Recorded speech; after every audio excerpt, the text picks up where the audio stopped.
Welcome everybody to the final edition of DV and Lunch and Learn series, and today is on DV and men. I'm Nicole Molinaro, very proud and humbled to be the president and CEO for Women's Center and Shelter of Greater Pittsburgh. And once again, thank you so much for joining us here today. When most of us think about intimate partner violence, we really probably picture a man abusing a woman. And there is, of course, significant historical and statistical reasons for us to conceptualize it this way, but it doesn't tell the whole story. Today, we want to focus on the many roles that men can play as victims, survivors, as allies, and as individuals who are either committed to unlearning their own abusive behaviors or committed to continuing the cycle of violence. We have two incredible presenters for you here today. Bree Romero, our men's program supervisor. Give us a wave, Bree. Yay! And George Fleming, the program supervisor for Fathers Involved Now of the Allegheny Family Network. And we are also very fortunate to have George as one of our men's program consultants. So George, give us a wave as well. You're actually not on my screen, but I'm sure other folks can see you. If you have questions during the presentation, we really do welcome them. Please type them into the chat. If it's something that we can answer with a yes or no or an easy answer, one of us will answer it. Otherwise, we will make sure that we pass them along. Kristen, our moderator for the day, will pass them along during the Q&A period at the end. So again, any questions you have, please just pass them along. Before I hand it over to Bree and George, I'm going to talk for a couple minutes about men who survive or who are victims of intimate partner violence. Before we launch into this, though, please do remember this information can be triggering. So please take care of yourself in any way that you need to. If you need to walk away, if you need to drink some water, take some big deep breaths, put your video off, kind of whatever you need to do. If you are triggered by this information, please do take care of yourself. So the reason that I'm the one talking to you about domestic violence and men as victims and survivors is before I was in my current position as CEO, I was the director of programs, and I was one of the folks who worked directly with men who were called into our hotline or needed our various services as victims and survivors of intimate partner violence. So Women's Center and Shelter overall serves over 100 men who identify as victims and survivors every year. Many of them come in through legal advocacy, so our legal advocates help them to get protection from abuse orders or other services through legal. And then the rest of them really come in through our hotline. And we do serve men as victims and survivors through all of our various services. It's just that the services outside of legal tend to look a little bit different than they do for our services for women. So we can talk more about that at the end if folks are interested. But to talk a little bit about the actual topic of men as survivors, please do remember as we're talking about this that number one, we are talking about men who are in heterosexual relationships, so the perpetrator is a woman. We are also talking about men who are in same-sex relationships, so the perpetrator would be somebody who identifies as a man. Also keep in mind as we're going through some statistics that when we're talking generalities here, in general, in heterosexual relationships, most women are less lethal and less dangerous to their partner. The violence that's perpetrated is often in self-defense. And it's important to remember that women can be just as dangerous and just as lethal as men are, and just as abusive. So both of those truths exist at the same time. One of the things about domestic violence that's always so interesting to me, kind of on a cognitive level, is that there are definitely patterns and there are absolute similarities, so many similarities. And everything can be so different from relationship to relationship, which is why tailored safety planning is so important. But I did just want to mention those two things before we talk about some statistics.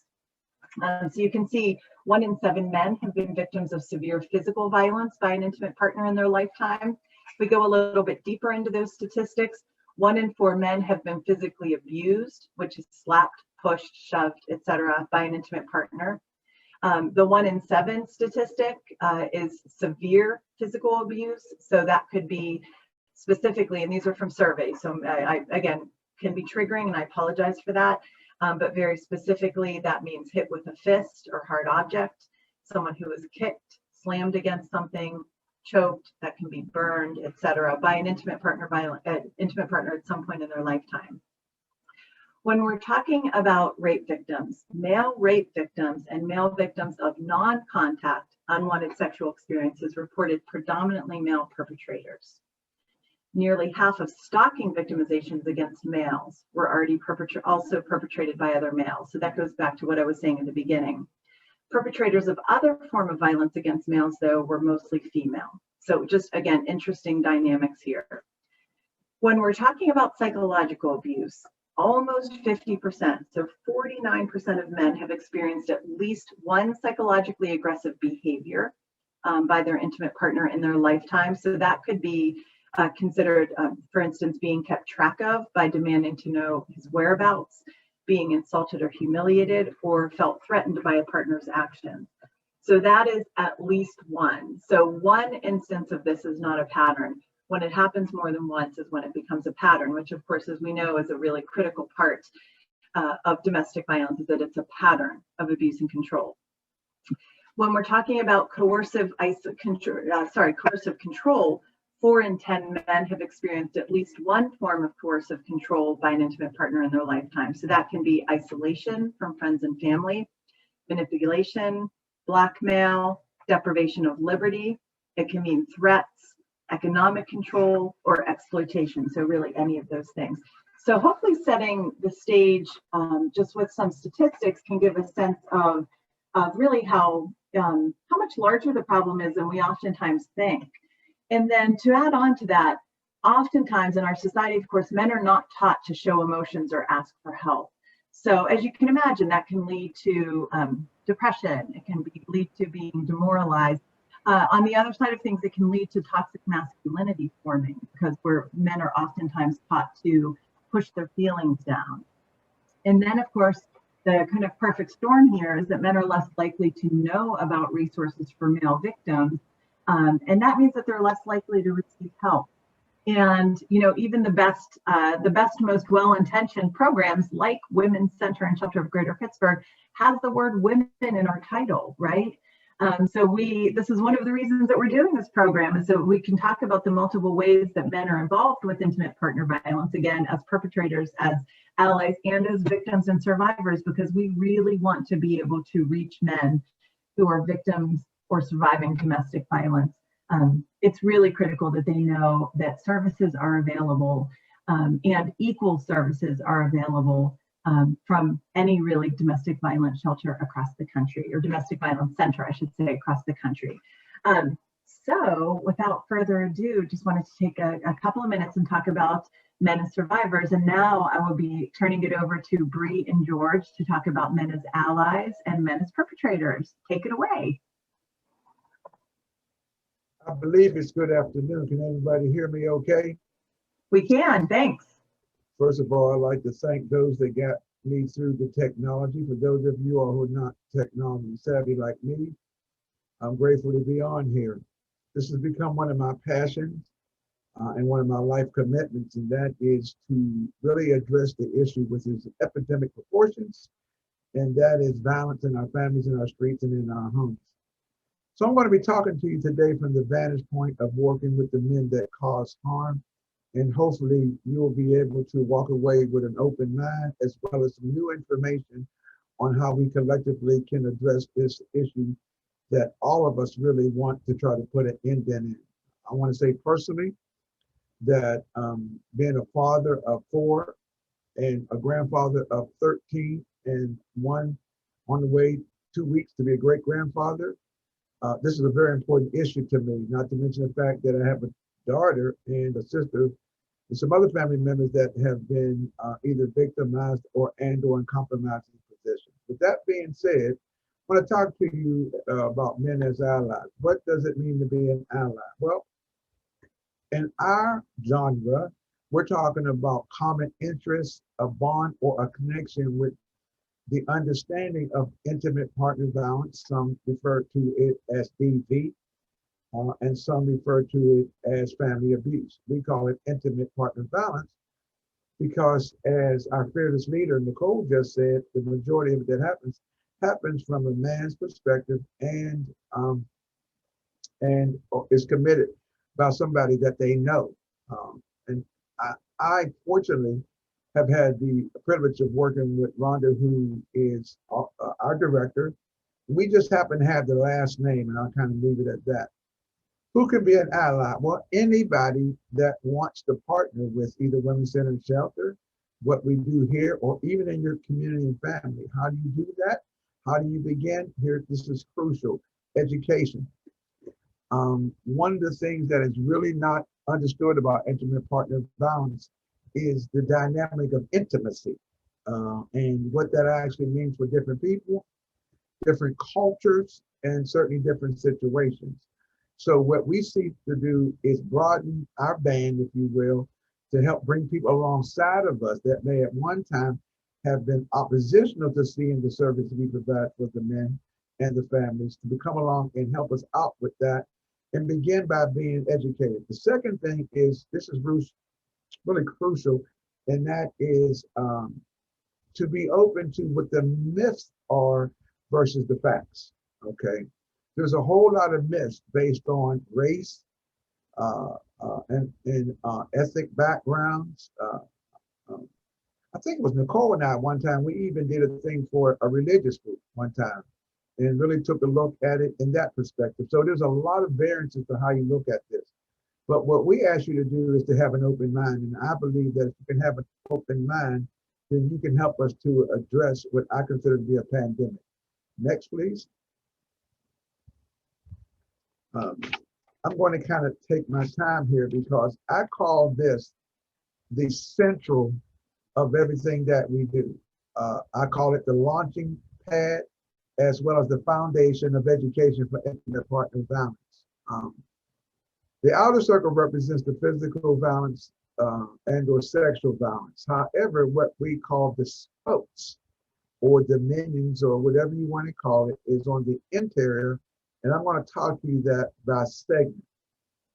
The first thing I want to say about this is when I first started doing this work as a male that came up in a very male chauvinistic home and environment, I didn't have a clue to what these things meant. And so it's been my privilege to learn and educate myself as well as my 3 sons, grandsons, and everybody around me to really understanding the broad breadth of intimate partner violence. The men know this as the PC wheel. When I say in group with the PC wheel, they know pull out this handout. And so what we do is before we go around this is we help the men to identify early on in the support process which ones they can identify with and why. This is really crucial because once you can get the person that causes harm to identify with their behavior, which we know that intimate partner violence is a learned behavior, we can start to peel away with the layers that has caused this to be such a problem in our society. And so as I say this, we'll break each wheel or spoke down as we go through it. Next.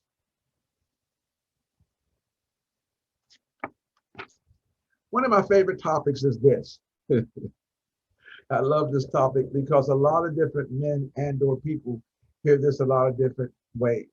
When we talk about power and control, we're talking about the essence of intimate partner violence and how it works. And so one of the things that we tell our men is the fact that you're born with gender that you are is not your fault.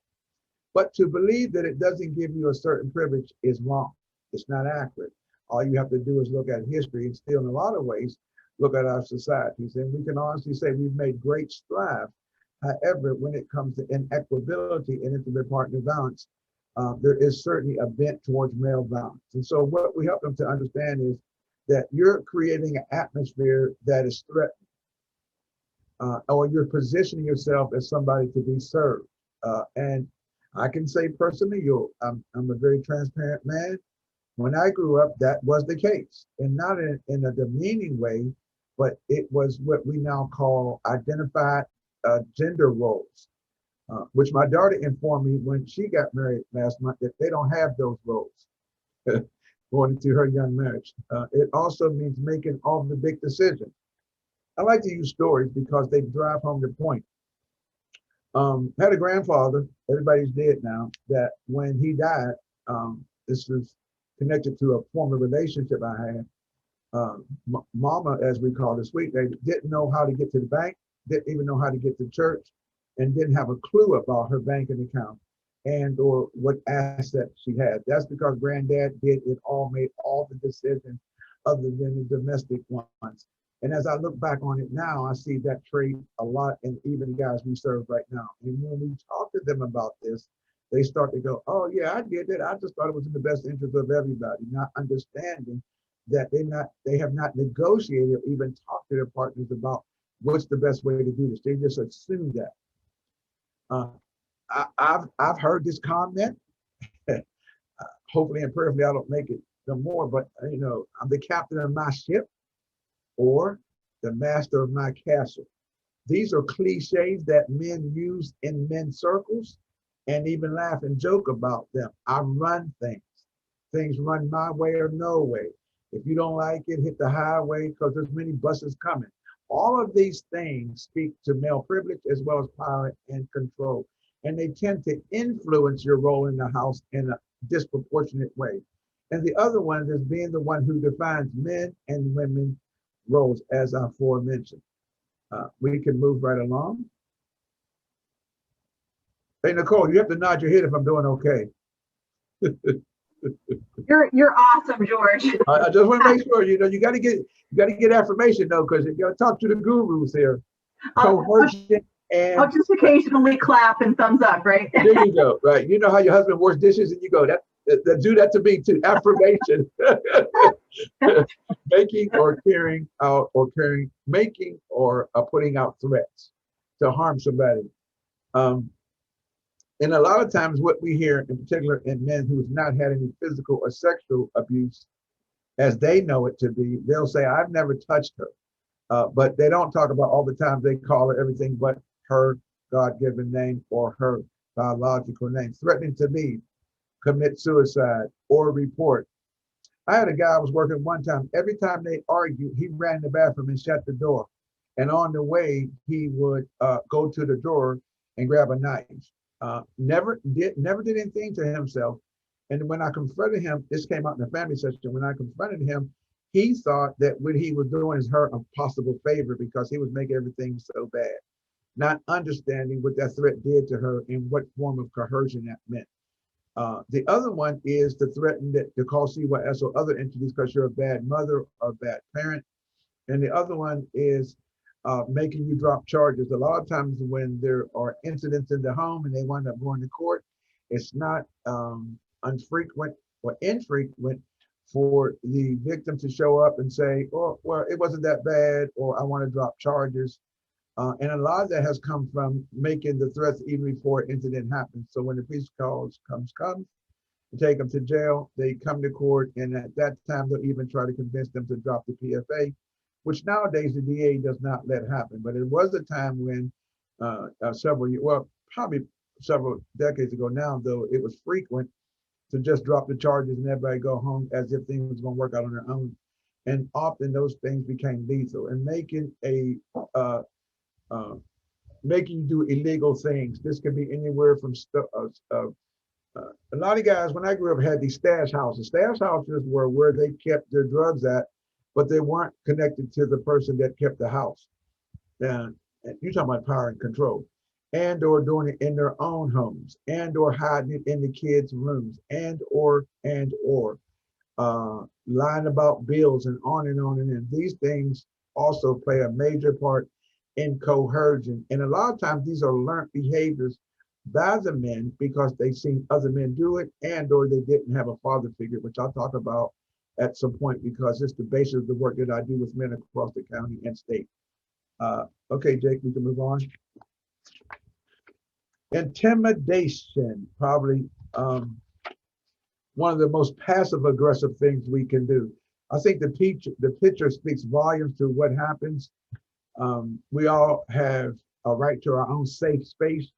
We use that terminology a lot.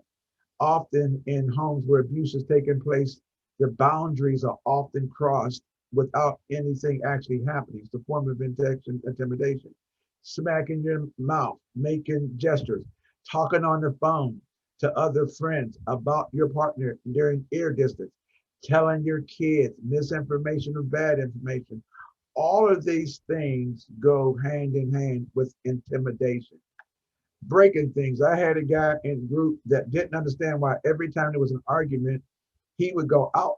This is one of my favorite. He would go out in the backyard and split wood with a hatchet.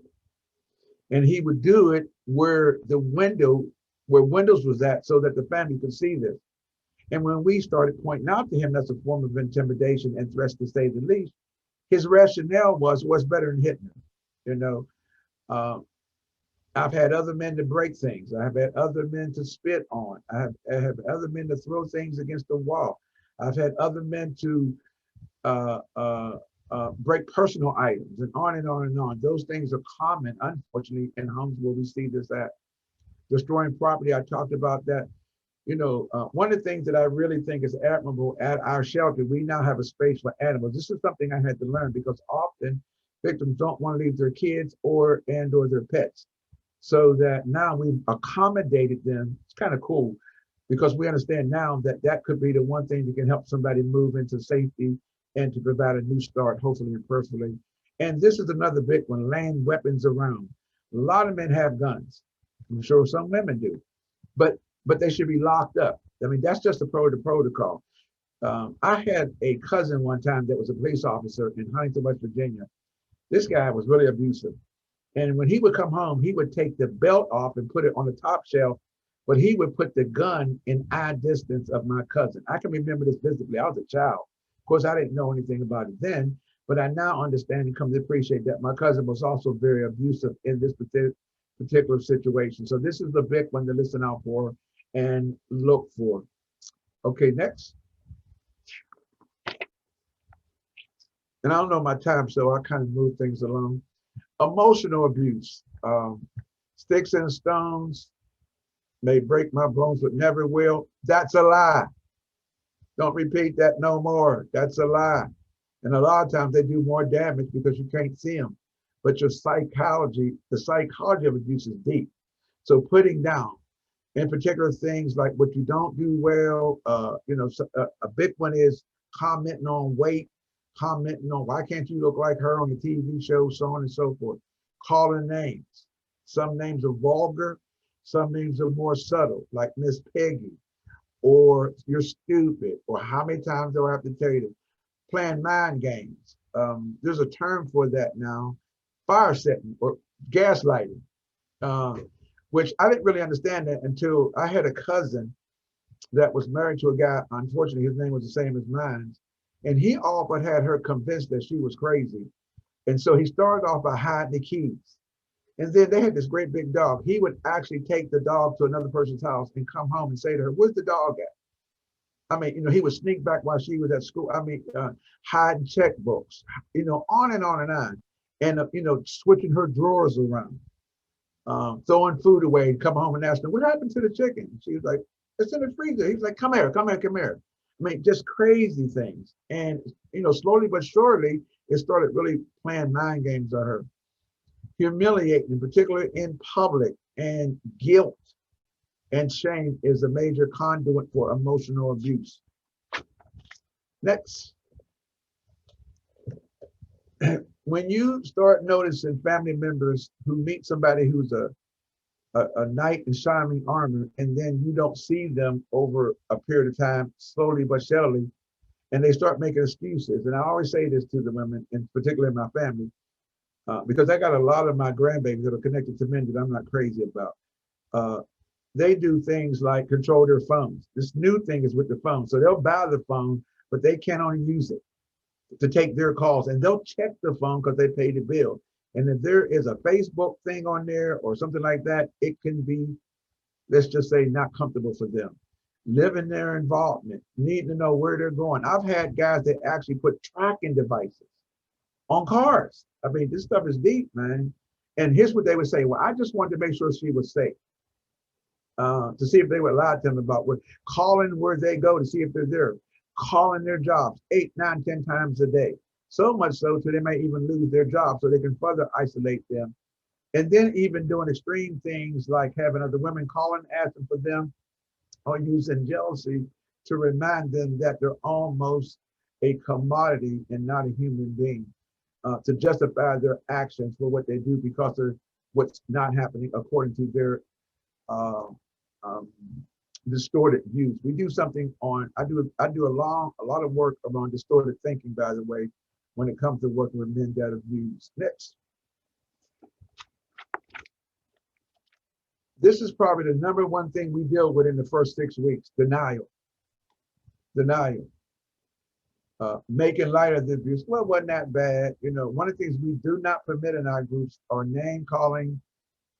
In some groups, we don't even like to put the word female, but she, it, her, that bitch, you know, my mama, no, nope, none of that. Because that's abusive terminology that we're trying to help them to break. Remember, we want them to unlearn this. So every time they check in, we say, what's her name? Now you can say it's your ex-partner, but you can't call her out of her name because at one time she was your partner and or enough for you to be with her. So making light of their abuse, not really seemingly overly concerned about this, how serious that this is. You'd be surprised, what maybe you all won't because you're on the call, but I was surprised by the amount of men that really didn't understand what intimate partner violence is or was and or its damaging effects. Saying abuse didn't happen, denial. So we say to them, you cannot talk about your partner and or what happened on the arrest, only your part. And I'll be doggone 9 out of every 10 times they start off with what she did. And so we'll say, sir, she's not here. We hold her confidence in confidence. What did you do? Well, she, nope, sir. And we'll go around and around until they drop the she and say, I. Once we get the I statement, we're starting to turn the bend. Now listen for the I statement. That doesn't come right away, by the way. And for some men, it doesn't come on. And those are ones that we usually hear about, read about, and or see back in court.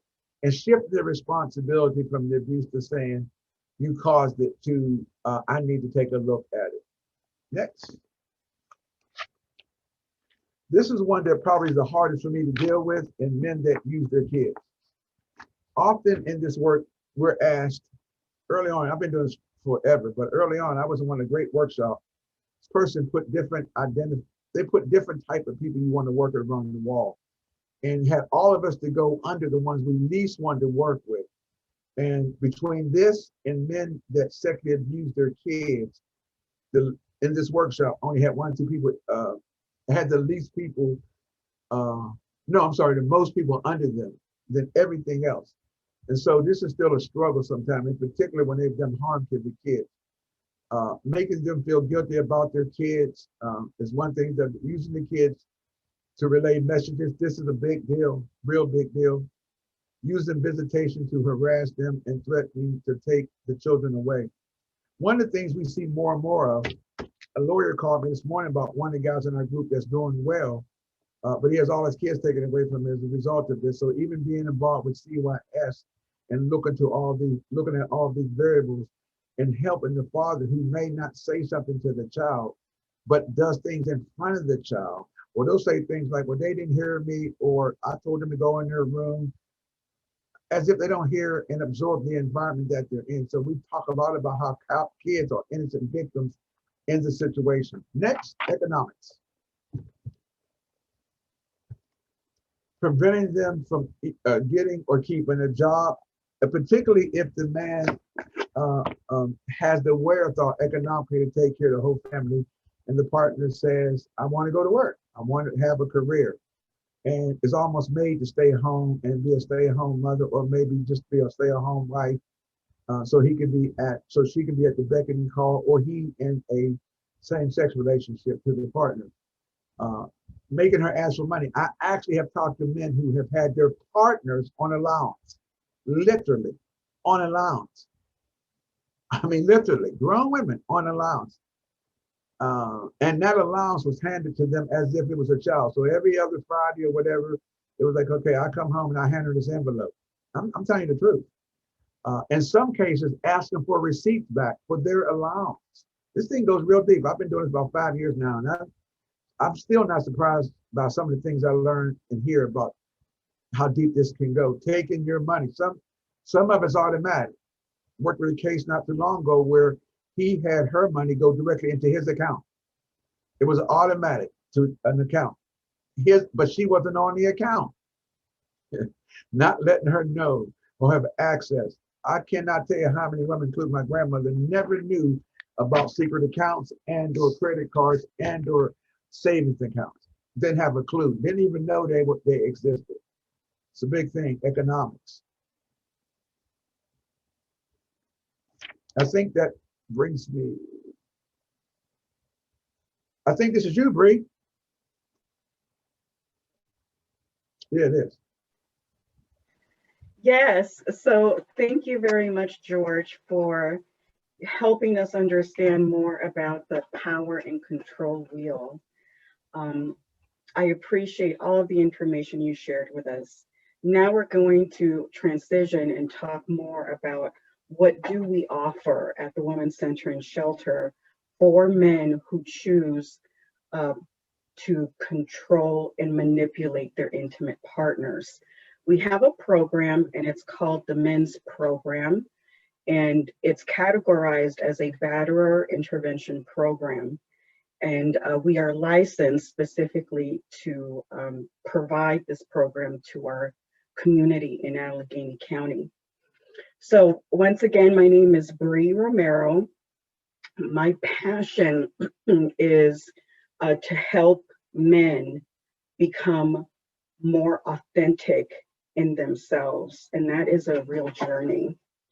I'm currently a student at Chatham University in their master's program, and I'm earning both my master's and my doctorate degree in clinical psychology.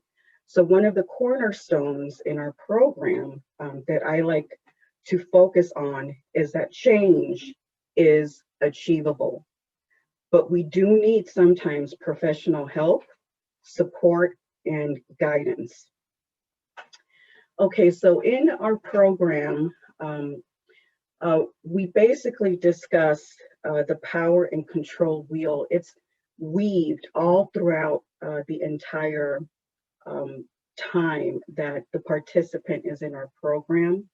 We help them develop different strategies for understanding what their patterns are and why are they choosing their behaviors. We really drill down pretty hard on their thought process, their attitudes, and their beliefs. And we hope that doing all of this, that the goal will be to help them achieve a more equal relationships, okay? So can we go to the next slide? Okay, I'm gonna talk more specifically about our program. Our program is 24 classes. We meet one day out of the week for 24 weeks, which is a total of 6 months if the participant is not absent. The way that they come to us is in different ways. Primarily, we get referrals from the courts. When there has been a domestic violence situation and someone, whether it was the victim or a family member or a neighbor or a child, somebody called the police, and they can identify that abuse happened, physical abuse or any form of abuse, that individual may be referred to our program.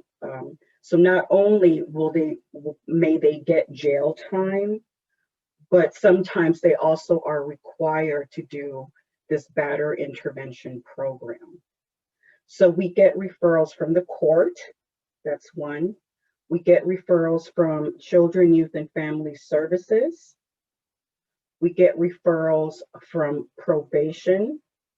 And when we talk about probation, it's just not county probation, but it's county, state probation, and federal probation.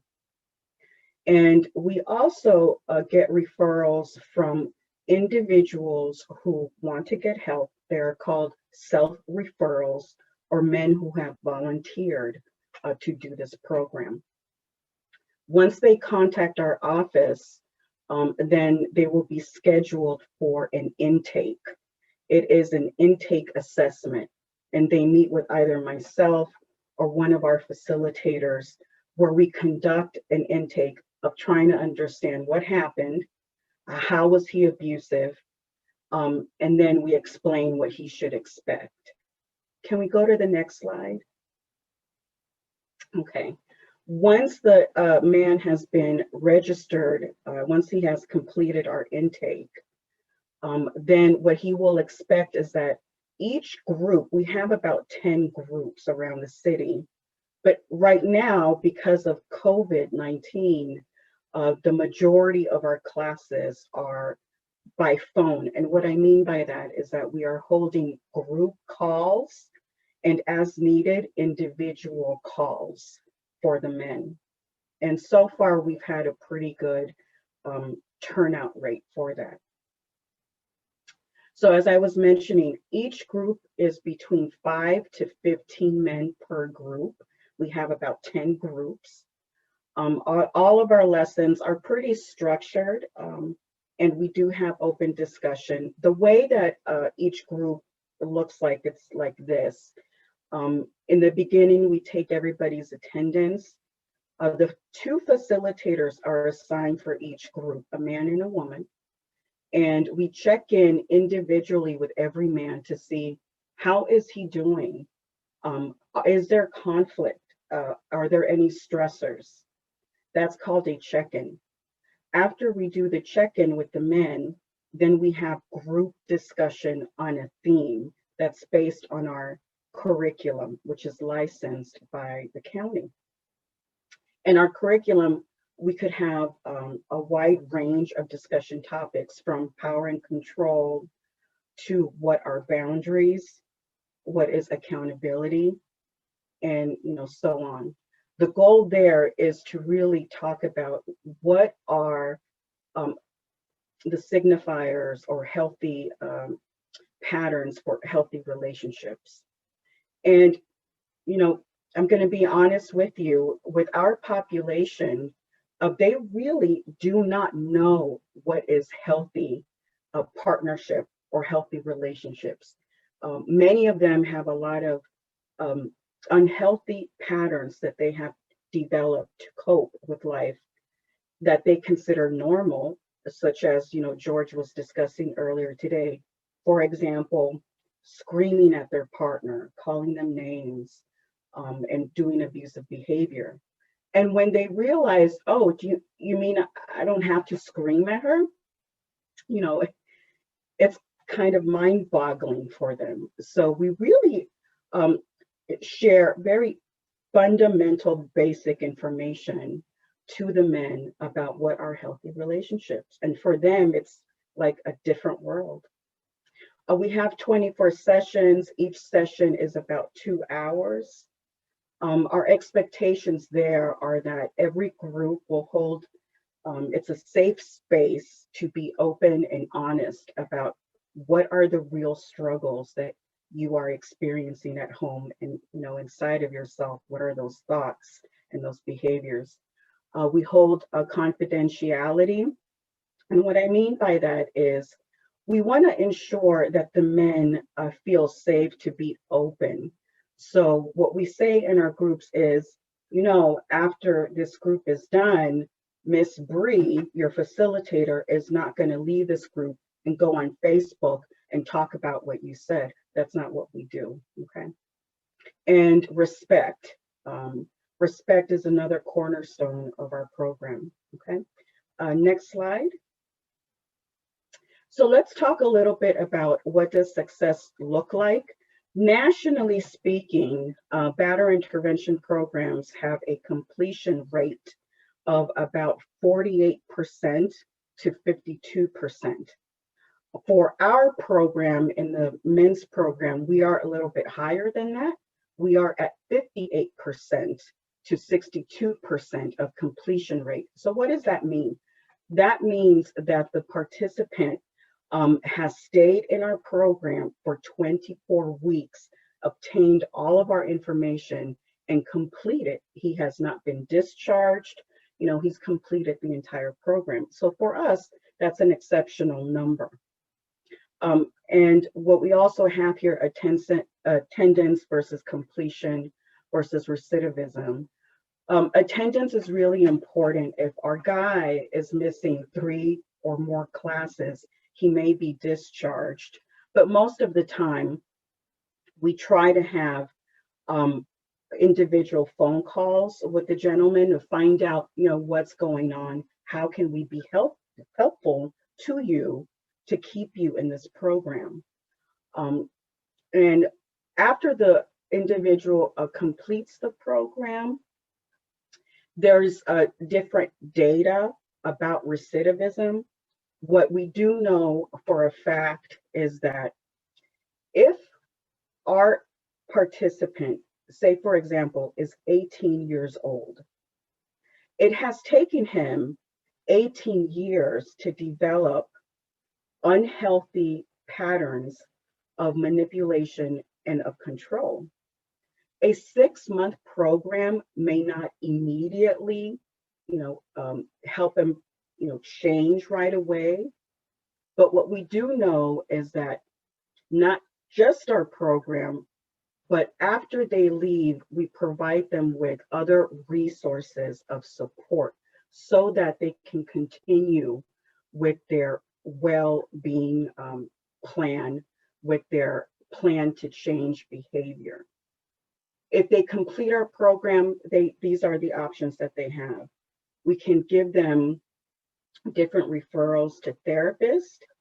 We can give them referrals to different programs, whether it's drug and alcohol or other behavioral programs that will continue to keep them in a journey of success and change. Okay. All right, let's go to the next slide. I wanted to share with you a few examples of some of the experiences that our men have had in our program. For example, one of our participants shared with us after he completed, he said, I must admit it's sad when I think of the things I lost and the people I hurt with my abusive, violent mouth. Thank you for helping me better myself. I'm grateful to have met you and George. I'm learning how to break the pattern of violence with education, support, and learning to be responsible for myself. And what I like about, this quote and this insight is that, again, with professional help, with support and encouragement, even from the other men who sometimes end up encouraging each other to change in a positive way, the man starts to learn that he can be healthy and make decisions that are good for himself and his family. So I love that. The next quote says, I didn't want to do the classes because I didn't think I deserved them. But after a few classes, I started liking group. You, the guys, and everything you're teaching us was very helpful. I actually started looking forward to coming to group. I realized I was abusive and needed to change. I've seen a change in me, and my girlfriend has seen a change. My friends saw a change, and even my daughter saw a positive change in me. And it's all because of this group. Thank you. And then one more last quote that I wanted to share with you. This gentleman said, I volunteered for this group. I knew I had a problem and needed help. My wife and children were scared of me, and I didn't like that feeling. You taught me how to breathe and think before saying something I would regret. I wanted to be a better husband and dad for my family. I grew up being beat and seeing my mom being beat. I thought that was normal. You helped me understand that it wasn't normal and that I had other options to deal with my anger. You also taught me that it was okay for me to relax, learn ways of staying calm, and to be accountable. I used to think it was my wife's responsibility to make me feel better. I was wrong. You taught me that it was my responsibility to make myself feel better so that I could respond to life and not react to life. If my father had this class, my mom's life and my life would have been different. So the reason I wanted to share these quotes with you is because I believe that our program is affecting positive behavioral change in our participants, and we're really proud of all of the things that we are doing in our program. Next slide. Okay, that's all I have. All right, Bree and George, thank you so much for a really terrific presentation. We so appreciate you sharing your knowledge and experience in such a thoughtful way. So thank you so much. We've really just talked about men in various roles. We've talked about men as victims and survivors. We've talked about men as allies, which, as George said, is an absolutely critical role that men can play, because really it's only through the work of men helping other men a lot of times that this can change. And then, of course, we've just talked about men as perpetrators, striving to change. And Bree, we do have a couple of questions. I'm going to turn it over to Kristen, our moderator, but before we do that, can you talk for just a second about why we actually don't want our completion rate to be 100%, why we don't strive for perfection around completion rate with men in our groups? Yes, thank you, Nicole, for asking that question. Well, let's think a little bit about that, right? What would it mean if our completion rate was 100%? What would that mean, actually? One of the things that that would mean to me is that, maybe, people are not perfect. And I would wonder what was happening in our program where everybody was completing, right?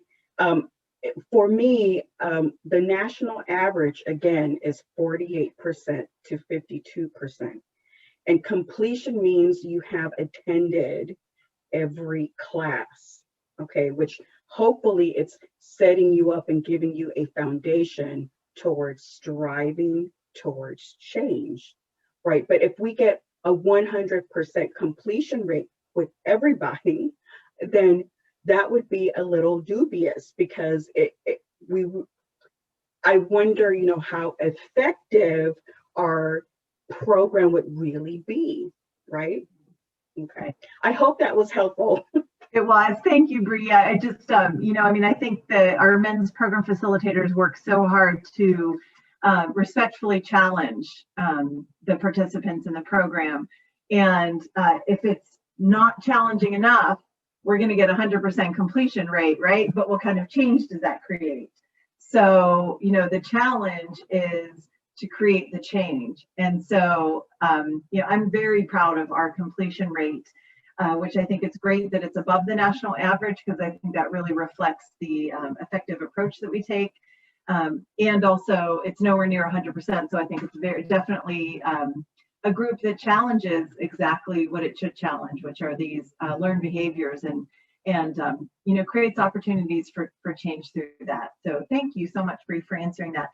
There was a question in the chat that I'm going to address about what services do we have for male victims. Now, obviously, we've just talked about the men's program, Men Embracing Nonviolence and Safety, which is what that stands for. That's for men who are perpetrators. But for men who are victims, we wanted to talk about what services we provide.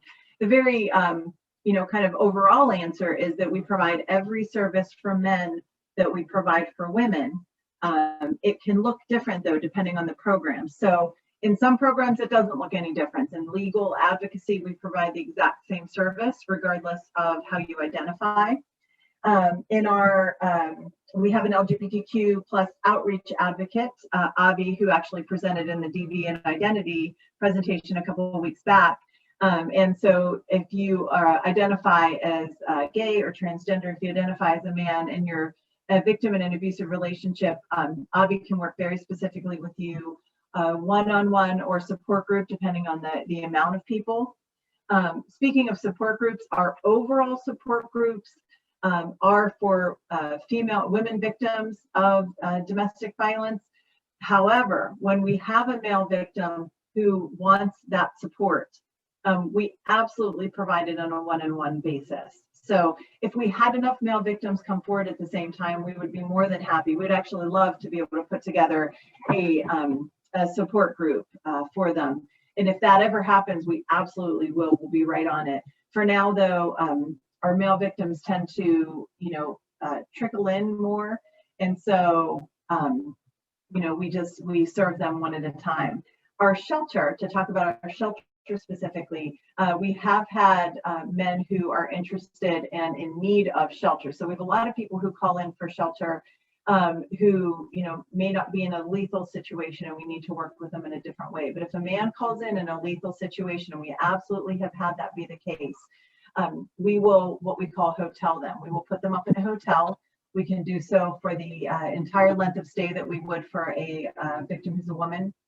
And while they're in the hotel, we provide access to all of the resources that we would provide to somebody staying in our shelter. So we provide somebody to do safety planning, somebody to do counseling, somebody to connect them to food and gift cards to be able to purchase food or go to restaurants while they're there. So we do our absolute best in serving men who are being hoteled. And I always think back to, there was one particular man who called for shelter who, he called actually just for help. He didn't want shelter, but we talked about shelter extensively because he was telling me about a situation which was just awful. And at one point, I listened to some of the voicemails that his wife had left for him. And I was trying to convince him to come into shelter because he and his children were in very, very serious danger. Thankfully, we were able to safety plan and get him to safety elsewhere. But, it's really important. Again, women can be every bit as dangerous and lethal as can men. So I saw in the chat, I think I saw a question pop up maybe about my answer, but I haven't read it yet. Kristen, was that? Yeah, sure. I can actually address it. Michael, your point is really well taken. As an agency, we actually have a goal that we're working on. We're actually going through a website audit. We are working to make all of the website and our materials more inclusive and to really represent the depth and the scope of all that we do. So absolutely, we realize that, it's hard because it's in our name. So we are working really hard to help people to understand that we do serve men, and that's just a goal that we're working towards. Actually beginning right now, we're working on the website and then sort of filtering out from there because we do want people to understand. And I think that starts with things like this, with education and helping the community to learn that, our services are available. So your point is very well taken, for sure. And And then Nicole, there was also a question, and Michael, we can also talk offline with anything. I think we can talk offline about more. Maybe we can, create something in the interim, but we're really interested in making sure that people understand that our services are available to men. But there was a question, Nicole and Bree and George, about the courts and how we ensure that the courts know that the men's program is available. So go ahead, Bree. Go ahead. Oh, I'm sorry. No, please do. Yeah. Well, I'm really glad that question was brought up. In Allegheny County, we have what's called, in the magistrate court system, resource specialist.